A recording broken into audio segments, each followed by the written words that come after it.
Hello everyone, Balrogfan here for another edition of Hero Highlights. Today I will be covering the Lost Vikings. The Lost Vikings are unique because they need to be micromanaged due to the fact that you can choose to control one, two, or all three heroes at the same time. Let's face it, there's never been a hero like this in Heroes of the Storm before, which makes them challenging, but when you get the hang of them, they can be very rewarding and very fun to play. Let's take a quick look at what makes each Viking unique. Olaf's basic attacks can slow the enemy and he has the most health out of any Viking. Think of Olaf as your tank. He'll be in the front lines more often than anyone. Balog's attacks do splash damage to the enemies behind them. He can do a lot of extra damage with this splash trait. And Eric has the ability to attack long range and moves faster than any of the other Vikings. Fast Restart is their trait and reduces the time they remain dead. Play It Again makes one of the Vikings drop a giant stone statue that teleports and revives all the Vikings on the map to that statue, after a short channel of course. Longboat Raid makes all the Vikings hop into a giant longboat that can shoot out mortars and will periodically attack anyone close to it. You must have all Vikings who are alive close to each other in order to activate Longboat Raid. Quick look at the skins here. They have the Pajama Party skin, which can be in the different colors. As you can see, it's just color variations for a Pajama Party. There's their basic color variations. Pretty simple stuff here. And then we have the Master Skin, which I think looks really cool. I believe it's from Lost Vikings 2 when they traveled to the future. Also, making him look like Captain America is pretty sweet. Now you may have noticed earlier, the Vikings didn't actually have a Q, W, E, and R. That's because you have to talent spec into them. Let's look at the talents really quick. Olaf the Stout makes it so every 8 seconds Olaf gains a charge of block, which reduces the damage incoming to Olaf by 75%. He can store up to 2 of these charges. Spy Games makes it so while Eric is standing still for 5 seconds, he becomes cloaked, and his sight radius is increased by 75%. When he moves, the cloak won't break for another 3 seconds. And my personal favorite, Viking Horde. This makes all the Vikings gain an additional health regeneration per second, and an additional half a point of health regeneration for every globe picked up. On level 4, the first one is Pain Don't Hurt. This makes Balog's basic attacks and splash damage heal for 20% of the damage dealt. Meh. It's a Sabotage makes Eric's basic attacks destroy 5 ammo over 10 seconds.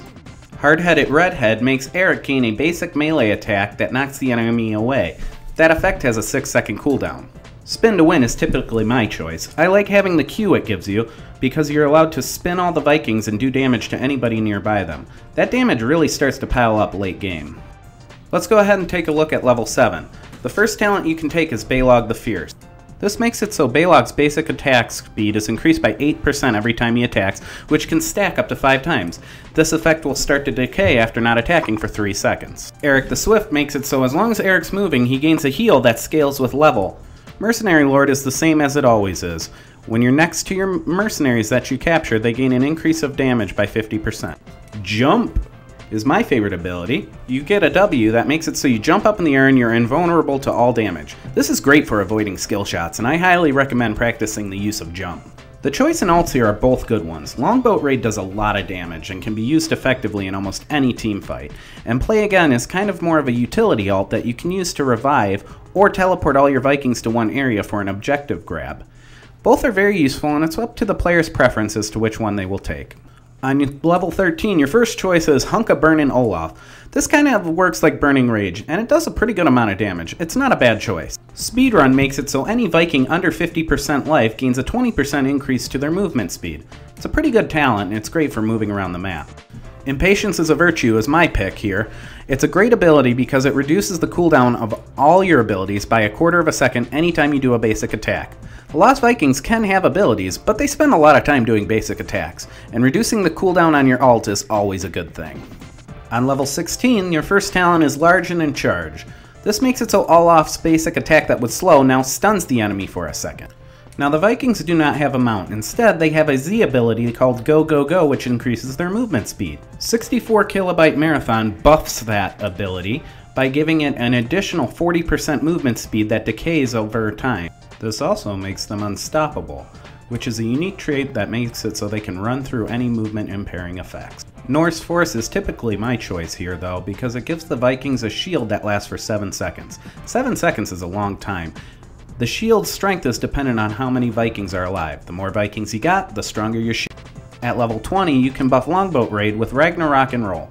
This makes it so your attacks can hit up to 2 targets and your mortar range is increased by 100%. Checkpoint reach makes it so 10 seconds after using play again, any Vikings that have died in that time period will be summoned and revived again. The sequel makes it so the death timer reduction they get is increased from 25% to 50%. The build I usually take in level order is Viking Horde, Spin to Win, Jump, Longboat Raid, Impatience is a Virtue, Norse Force, and Ragnarok and Roll. Since each Viking has a unique feel, it's no surprise that each Viking also has individual stat points. Let's just start by looking at their starting values. Olaf has the most health at 650, Balog clocks in at second at 500, and Eric has 350. It's the same order for health regen too, Olaf at 2.36, Balog at 2.04, and Eric at 1.73. It should come as no surprise that Eric has the most range at 6.5, Balog has the second best range at 4.0, and Olaf, being a big fat man, has to be right up on him with a range of 1.2. When it comes to basic attack damage, Balog does the best at 26, Olaf is second at 20, and Eric is at 18. When it comes to attack speed, Eric has the highest at 1.43, Balog's at 1.11, and Olaf clocks in at an even 1. These values illustrate how Eric and Balog will probably be doing your most damage, since Balog does the splash damage and Eric has the range and the faster attack speed. When it comes to siege damage, Balog does the most at 26, Olaf does 20, and Eric does 18. Balog might be your best sieger since his splash damage would affect the structures around his initial shot. Since the Lost Vikings are hard enough to control as it is, I recommend setting up hotkeys so you can switch freely between controlling one of the individual ones or controlling all 3 as a group. You can do this by going into your menu and clicking on the hotkey button down here. Then you go into Advanced, and then you go to Control Group. Now personally, I like to set it up so Control Group 1 is set to the number 1 button, Control Group 2 is set up to the number 2 button, Control Group 3 is set up for the number 3 button, and Control Group 4 is set up for the number 4 button.